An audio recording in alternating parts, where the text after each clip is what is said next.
everybody, welcome to the Good Evening Kitties podcast, the Tales from the Crypt review. My name is Melissa, your ghostess with the mostest, and today's episode is Season 3, Episode 5, Top Billing. This episode has a pretty large cast and is a little involved, so I have a friend here to help me out to review it, my friend Sharissa. Hi, Sharissa. Hi, Melissa. Thanks for coming out and doing this. Oh, nothing but a short little drive. Yeah, we just got done rewatching the episode, and like I said, it has a really big cast, and it's a pretty good one. I had kind of forgotten about it when I first watched it. Sharissa, what would you say? How much history do you have with Tales from the Crypt, if any?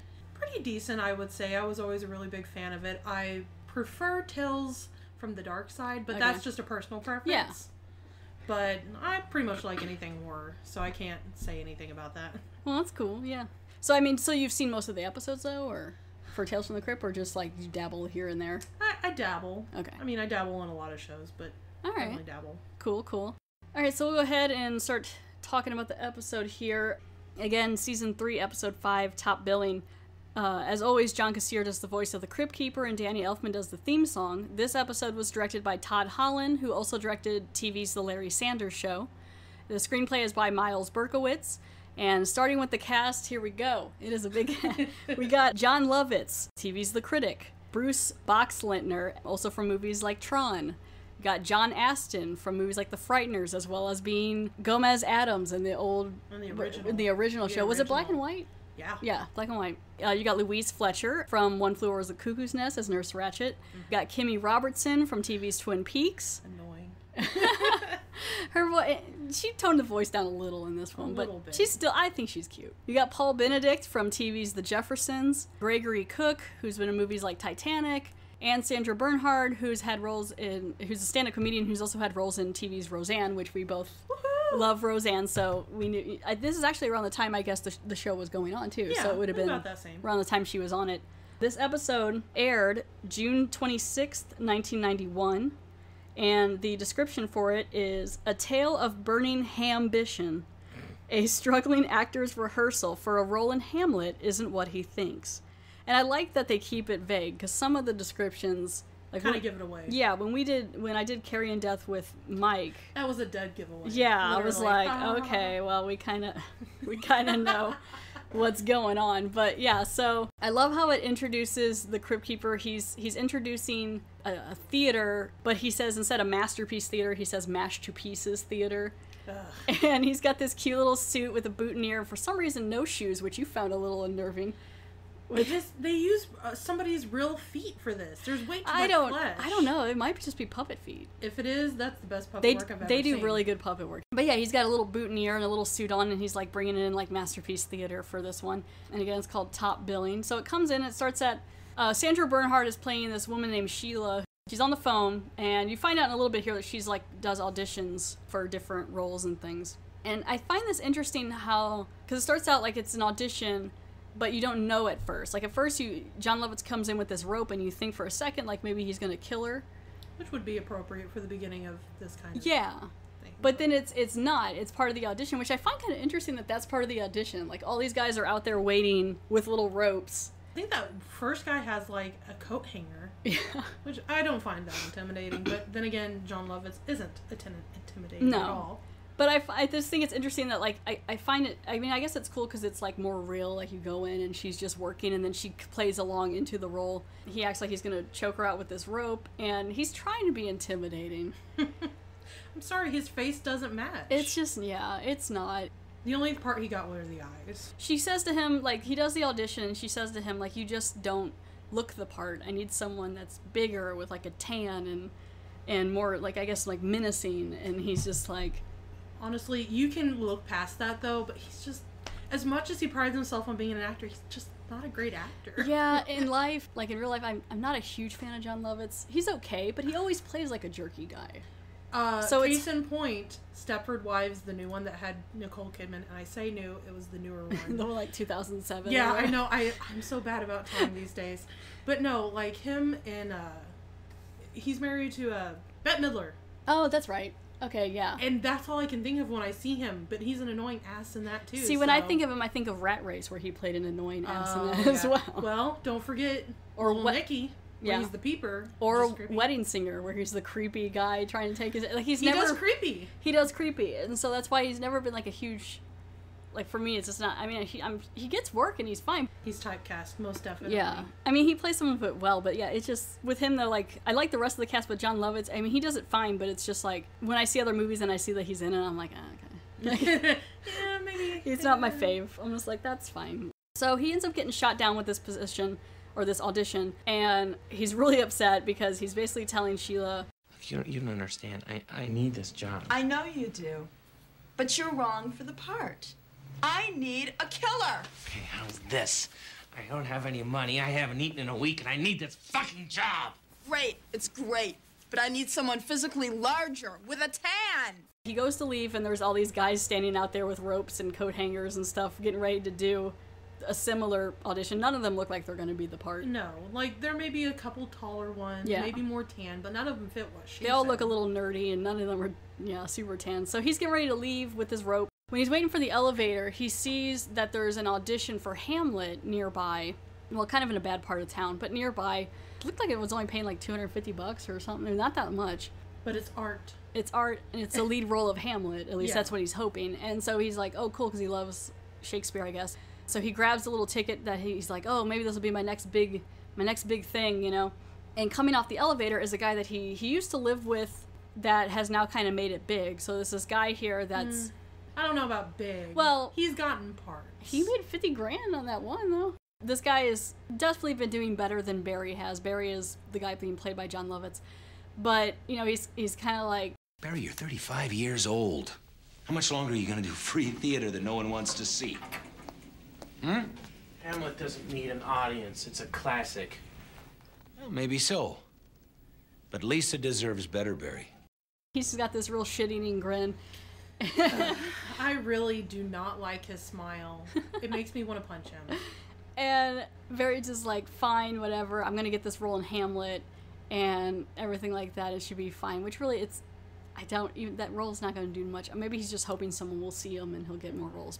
So yeah, so he's kind of jealous of this guy a little bit, and also this guy's really kind of rubbing it in about having work. And Barry goes to see his talent agent, who is played by Louise Fletcher, and saying, you know, I didn't get this role, it would have been perfect for me, and he's telling her to do her job and find him a role. She's like, you just don't have the face, you don't have the looks. I tried putting you into a plastic surgeon, and he's just like, I'm not a prostitute, I don't. Which definitely prostitution, I mean... Well, he's just like, I'm not gonna, like, pimp myself out, I guess, to... Well, I mean, unfortunately, that is the way that Hollywood is. Yeah. Unless you fit a specific idea, you gotta have the look. I don't know, it's just basically she's dropping him. She's like, you're not finding any work for me, and I'm not, you know, it's just not working out. And then I love it, yeah, she's getting ready to, like, kick him out. She starts flossing, which I find very rude, like... Of all the things. Like, she wouldn't do that. I mean, if she's a good talent agent... It's not super rude, but it's almost to the point where she's just like, and see yourself out. Floss, floss, floss. Like, it's as if she took a cigarette out and started smoking, which reminds me, earlier I said, she reminds me of the... Yeah, the caseworker on Beetlejuice. Yeah. In a way. In a way. A little less wrinkly. But, well, yeah, no, she's definitely younger. But yeah, definitely, even The Office, you said, was, like, reminded you of it. The remodeled house. Yeah, the remodeled house in Beetlejuice. But yeah, so she basically kicks him out. So now he's got, you know, he didn't get the part.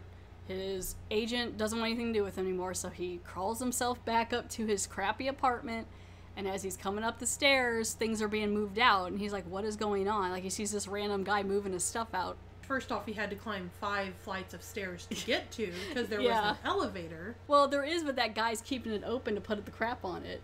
So, like, he's like, thanks for leaving the elevator open.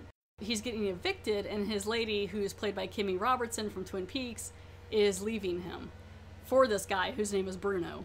He looks like a Bruno. If you haven't seen it, think of a Bruno, it's him, not the movie. And she'd only recently met him, I think, like in some class or something, and she's just like, yeah, I'm gonna move in with Bruno and everything, and I'm sorry I left you some chicken for dinner, though he doesn't get it because they locked the door behind him and he doesn't get the chicken. No, the one guy does. The landlord does. He's eating it in front of him. Yeah, everyone's eating the chicken in front of him. Ugh. So she's basically like, sorry, it's not working out, and he's just like, I love you, and I love it because she gives him this look like, she doesn't say it back. She's just like, oh no, you do? Like, she's just kind of like, unfortunate. yeah, that makes me uncomfortable. We could still be friends. Which they've been living together for probably Long a couple time, yeah. considering the other guy knew her as well. And she's like, I just can't. And like, so he loses the house, he's getting evicted, his lady's gone, he has nothing. And I guess it's like maybe it's nighttime. I guess he sleeps out in the street for a night. I don't know. I mean, unless it's a very long day. He gets kicked out. You know, everyone's calling him a loser. He has nothing going on for him. Which the landlord is very, very into calling him a loser, yes. apparently. He's been wanting to kick him out, I think, for a long time. Probably. I mean, I don't even know how he had the money to pay his agent, who he even said paying $250 a week. Yeah. Where is he getting this money from? I don't even think unemployment would pay that much. Yeah. So, well, I mean, I guess they're in New York. Which, so maybe it's a little higher there. I don't know. Yeah. But, like, he's got to be struggling. So now he heads to this audition, which it's in a bad part of town. And for Tales from the Crypt, bad part of town means he gets asked for money. There are loose newspapers everywhere, and there's some spray paint. And that's how you know. Graffiti. Yes, that's how you know. I don't even think it was good. I think it was just some strands of spray paint. Yeah, now that I think about it, there's no art to it. Yeah, so I was like, I mean, that's bad part of town.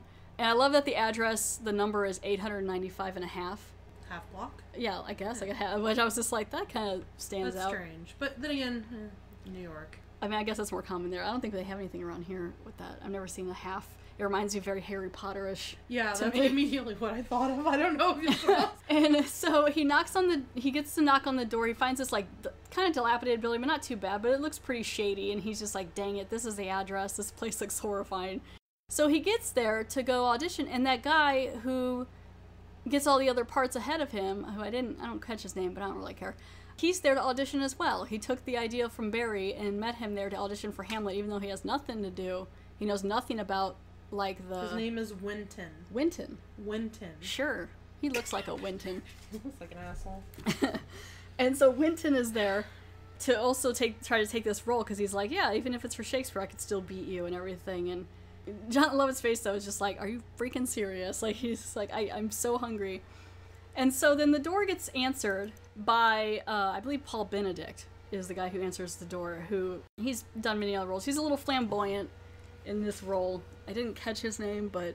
Beaks, sure. Mm-hmm. Beaks answers it, and he's, like, kind of got this costume afro wig on and, like, 70s kind of clothes a little bit, and he's kind of sashaying around. And he opens the door, and it's very suspicious from the get-go. They're both a little intimidated, and he's just like, oh yeah, come on in, let's come on in and do the audition and things like that. And they go in, and they hear this guy yelling. Poor Yorick. I knew him, Horatio, the fellow of infinite jest, excellent in fancy. He hath... Oh, no! It's wrong! It's all wrong! And it's John Astin who's playing the, did you catch his name as well? You write down names for me? Yes, I did. Nelson Hallowell. Nelson Hallowell. I am Nelson Hallowell, director of stage and screen. And Nelson Hallowell is played by John Astin, and he is killing it in this role. I also like that he has drawn on a mustache and a beauty mark onto his face. Like, they show a real close-up, which makes sense a little later in the episode. Yeah, and I'm thinking back to the original Gomez Addams. He didn't have a real mustache. It was drawn on, wasn't it? It might have been really little, but maybe that is kind of like a throwback to having that. Maybe they're like, I don't know who this guy is. Gomez. Yeah. Got it. Because, like, yeah, he's killing it in this role and really, like, overacting, but in a fun way. And he's talking to this guy who's going to be playing Hamlet, and they're doing the famous skull scene. And, just going over the roles, and he's, like, yelling at everyone to act better, and that the production's going to go on soon, and he's just all over the place. Like, definitely check out the episode, even just for him, because he's all over the place. And, yeah, and so Barry and Winton go in there, and they're like, hey, we want to audition, and basically they kind of throw, what was this, Nelson Hallowell? Yes. The director. The director. They throw him off a little bit, but he's being very dramatic. But, they're kind of like, okay, this guy's kind of weird, but Jon Lovitz is kind of like, well, I respect it because he's dramatic and he knows what he wants and everything like that. But he's really just running around big-eyed pointing at everybody and yelling. Even yelling about the props. Yeah. Because the actor, which provided, that boy looks so derpy. He doesn't the one look like, to play Hamlet. Yeah, he does. He just doesn't look like he could remember that many lines. No. Then he has a problem with the skull being plastic. Yeah, which is kind of another... There's a lot of little hints where you're like, something's really wrong here, but I don't know what. Because he's like, they wanted him to kiss the skull, and he's like, but it's plastic. And I'm like, I would prefer to kiss plastic, but honestly, yes. maybe not these people. And so he's kind of like, John Astin's character is kind of ignoring him, but I don't know, like just doing his own thing. So he asked them to both meet him in his office, which is a broom closet, which is another thing. Which, when they interrupt him, he has a very Emperor's New Groove moment. You threw off my groove, you threw off my concentration. Oh, yeah. And freaks out then. Yeah, and so like they meet in this, and now he has a monocle, and they meet in the office / broom closet. Again, I would still be like, this is not worth it, but again, Jon Lovitz is starving. I'm Barry Blythe. I'm here to audition for Hamlet, and, well, as you can see, I'm highly qualified for the part. I have extensive qualifications. I've done the part in several workshops, and I know the entire role by heart. Winton definitely has that moment where it's like, nope, not worth it. This is weird. Yeah, so they're talking about it, and it's in that part, in this office that Winton's like, you know what, this is just getting too strange. I'm good. And he goes to leave, but as he's leaving, Nelson grabs him and is like, oh my gosh, I love your cheekbones, and you seem like you'd be perfect to be in Hamlet. He asks him specifically if he's Danish. Yeah. Which, Polish, kind of like somebody else. Yes, I am Polish. And so, because he's like, Danish, he's like, no, Polish, and he's like, I knew it. And it's like, well, you asked if he was Danish, but okay, crazy person. That's the same kind of around the same area, right? Yeah, I guess. I don't know. So he's like, I want you to be in the play. And then Jon Lovitz, I love, is just like, get the fuck out. Like, he's just like... Again? Yeah. Again. They're like, you just don't have the look. Now Winton's interested. Now he's like, oh, okay, I'll stick around. I get to be in Hamlet. That's awesome. I beat Barry. Sweet. I'm going to flash my creepy smile. And so... Not creepy as so much. Just a punchable smile. Just jerky smile. They immediately start getting Winton into costume. Which these people you haven't seen before just come out of nowhere, start measuring him. Yeah. Like bringing him a drink. And they're like getting him all prepped up, and Jon Lovitz is like up in the rafters and like just turns around with this evil look in his face. It's not super evil, but it's still like he can't act. Like you can just tell, that he's just mad. He's just like, this, I'm done. They get him in costume, and Winton's in the dressing room. Barry's creeping on Winton as he's kind of like going over his lines, and because the other weird thing about this production is they're kind of putting it on like tonight, like they're ready to do it now, which really, if you've ever been in plays or anything like I have in high school, it's like it takes 6 to 8 weeks at least of like stuff and the costumes and everything, so it's very suspicious as well. And so he kind of he's sneaking up on Winton and quoting things from Hamlet. And then kind of like chickens out. He was gonna like choke him out with the rope, kind of like the audition with Sheila. Yeah, the very beginning. And of the episode. Winton sees him, and he's just like, well, I told you I could beat you in any part and all this stuff. So Winton goes. There's like a tag on the back of his outfit, and he goes to pull it off, and he's like, wait, what? What is this about? And you don't see what the word is right away, but it does come up later. But it's confusing to him, this word that's on the back of this tag. At this moment, Barry takes this moment of confusion to choke him out. Oh, yeah. With this rope. And which I'm surprised he's able to overpower him, but, I mean, rope, and it's and really, him. The guy, as soon as the rope touched him, the guy was like, I'm like, I think it wouldn't be that bad. But then there's a good shot of some peen here, because he's not wearing a codpiece. Which he should know.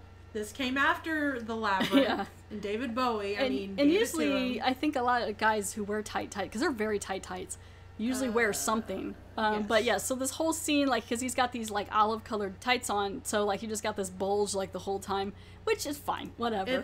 It's not that great of a bulge, to be honest. It's just funny because you're like, okay, peen. And so he chokes him out, and Barry kills Winton, and he hides the body like in one of those like bins that you sneak out. Laundry that like have people try to escape in and things, which is kind of a little bit of another hint in a way, like you see in prison scenes. Like a prison or things like that. So he kind of hides the body in that, and he heads back out and tells Nelson that Winton got stage fright and left, and so he no longer has the role. In between this phone keeps ringing in the background, and there is a guy there. Yeah, in the room that's where the phone is ringing is locked. they show a picture through the keyhole, and there's a man sitting there kind of like looking like he's sleeping or looking at the table, but not moving. And so they just kind of cut to that for a few seconds, so you're kind of like, why wouldn't he pick up the phone? yeah, and who's this guy, and why is this door locked? Minutes. Cuts back to Jon Lovitz talking to John Astin's character, and Nelson, played by John Astin, is very upset at the fact that Winton left, and he's like, well, you know, the show must go on, we don't have time. I'd like to suggest myself for the part, sir. Oh, no, you're all wrong. You don't have the look. I'm an actor, Mr. Hallowell. I can give you what you want. No. Yes. If I change my interpretation slightly, well then, the part is yours. Beaks! Well, you mean it? I'm cast? Yes. You know, we'll just let you be in it. And so Jon Lovitz is excited because he thinks he's going to be Hamlet. Oh, yeah. Well, I mean, they've never said anything to No. me off. Although you do still see the derpy kid in the background reading lines. Yeah. So you're like, why is he still here? Yeah. And like, yeah, they never implied it was going to be Hamlet. So he's super excited. He's like, oh my gosh, yes, this is going to be great. So he's putting on the costume, he's practicing his lines. Which you can tell right then and there he's not that great of an actor. It's kind of funny, though. Which I guess he put on the same outfit. He just took the outfit off of Winton. Yeah. And magically could fit in it. Well, yeah. But he's not that big. I know, In but later movies and things, he got I feel like the tights would have been a little tight. Well, but tights, they expand. And so as he's getting ready, Nelson, Beaks, and then the kid who's going to be Hamlet. Which I never heard his name. So. Yeah, come walking in, and they're all like, oh, we're ready for the final run-through. And he's like, well, we've never had rehearsal. It's Hamlet's an important part. I would like to practice. And he's like, what makes you think you're going to play Hamlet? And the kid's like, yeah, man, I'm playing Hamlet, you know? Didn't you see me doing the lines? And so he's like, all right, so who am I? And so they check the tag, and this is where you find out that the tag says Yorick. And for those who know Hamlet, he had died 23 years prior to the play, and I guess his is the skull? Yeah, he is the skull, because he's talking to him. Yeah, so Yorick is the skull. Barry's like, okay, well, this has got to be a joke. He's not even in the play. And they're like, well, he is, in a way. And they're like, if you could come with us to prepare for the part and put your head in this bloody bag as we head to the guillotine. Yeah. And that's when he starts to figure out, he's like, oh my gosh, you guys are crazy. They want to cut his skull off and use it in the play. When he's laughing it off, that's the most emotion I see in his face in the entire episode. So, yeah, just saying. Yeah, and so... And he's like, I gotta go, bye. Yeah, and then Beaks is like, I guess we should just go get him. And, I mean, I know, because this is, you're starting to learn what's happening, but it's like, there are ways to finding a skull without killing someone, I think. Like, through medical things like that. Time. Yeah. But they want the skull. But then you had mentioned, as well as, like, I told my brother about this episode, and he mentioned it too. I didn't even think about it. But he still has the dead body of Winton there. Why would he goes into the room of? Yeah. So why wouldn't he just be like, hey, Winton's right here. I was JK. You can use his face. Yeah, he's dead. It's fine. Yeah, just take it. I guess because he's freaking out, he doesn't think of it. But really, that could have helped him get out of there. But no, that wouldn't be how this episode goes. There well, has no. to be death and everyone has to get their comeuppance. I mean, he murdered someone, so.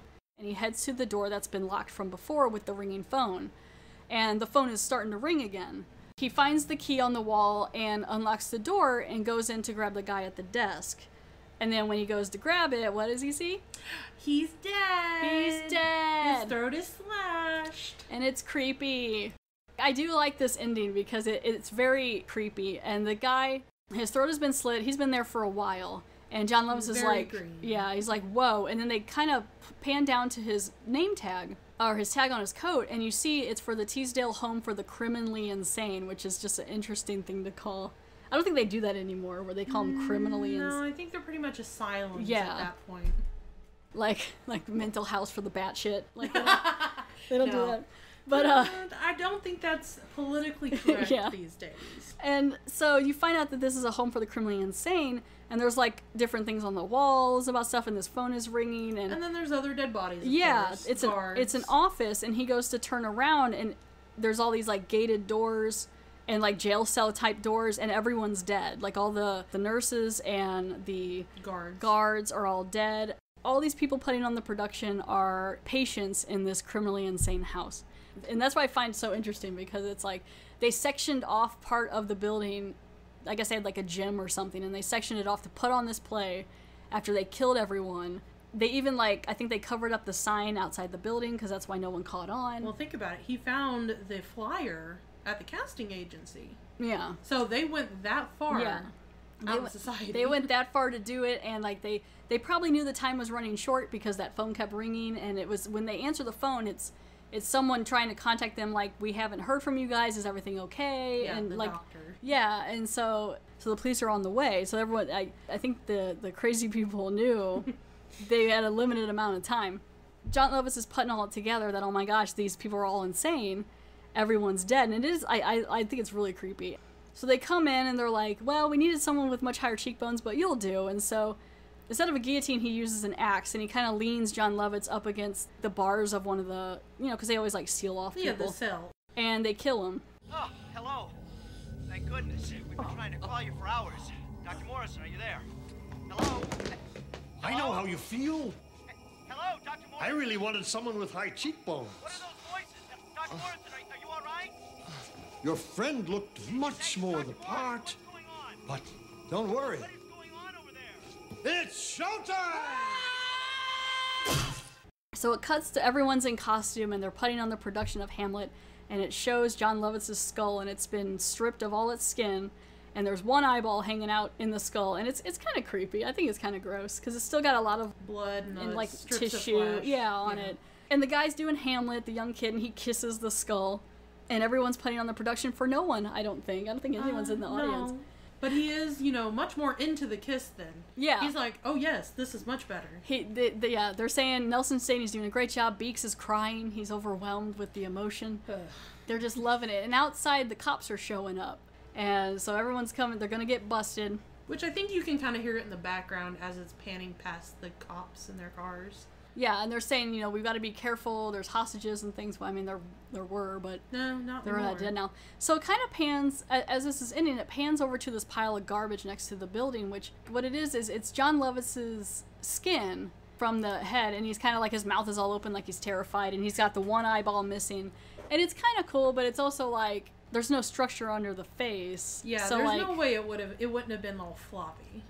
But, I mean, it does look like him. Oh, no, I mean, they did a great job. Yeah, so, I mean, but it's just also weird to me that they would just toss this face outside in garbage. But where's the rest of him? Why wouldn't they have just put the head with that? But they're also crazy, so we just let that go. Yeah. And so he's laying there, and then all of a sudden this little dog comes up, bites his skin, and takes off with it, which I thought was kind of fun. I felt sorry for the dog, because that cannot be healthy for him. Hey, that dog had lost its audition and needed food for its family. So he came across some trash. No. And was like, this will feed all my puppies. Yeah, it's still. So my I feel lady. even sorry for the puppies then. Puppies don't need human flesh. That's gross. Human is not good for you. No. No. But I do hear it's tasty.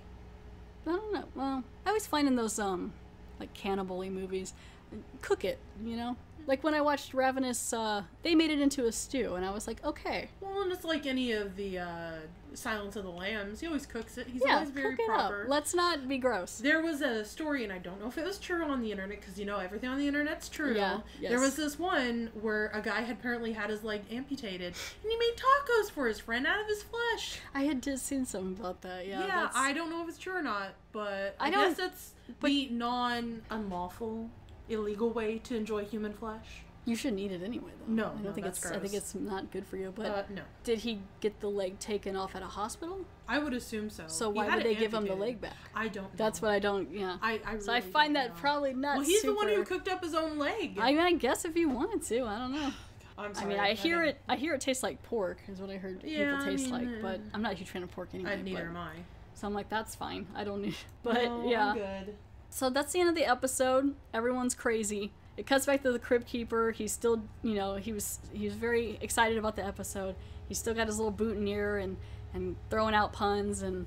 Which it's like he's at a very fancy theater production. Yes, it's a very fancy production. He loves it. His teeth are all jacked up. I just love his face. It's great. Crypt Keeper, you're so punny. The best Crypt Keeper pun is. I'm calling my agent. I waited all my death to play the part of Yorick. So until next time, kiddies. Hello? I'd like to speak with my agent. What do you mean he's in a beating? That's the end of Season 3, Episode 5, Top Billing. There's no trivia for this episode that I found on IMDb. The next episode is Season 3, Episode 6, Dead Weight. Teresa, thank you for being on the episode. Thank you. It's been fun. Thank you for listening to the Good Evening Kitties podcast. If you want to send me an email, you can reach me at goodeveningpod@gmail.com. There's also a Facebook page for the podcast, as well as a Patreon page if you want to donate. I also like 5-star reviews if you have a chance to do that. I think there's also reviews open on Facebook on the page too if you want to do that. Again, thank you so much for listening, and thank you for your support. All right, thanks for listening. Yeah. Thank you for listening, guys.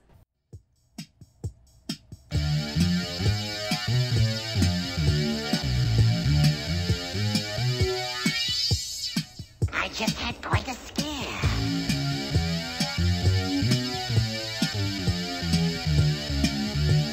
I actually thought my heart was beating again.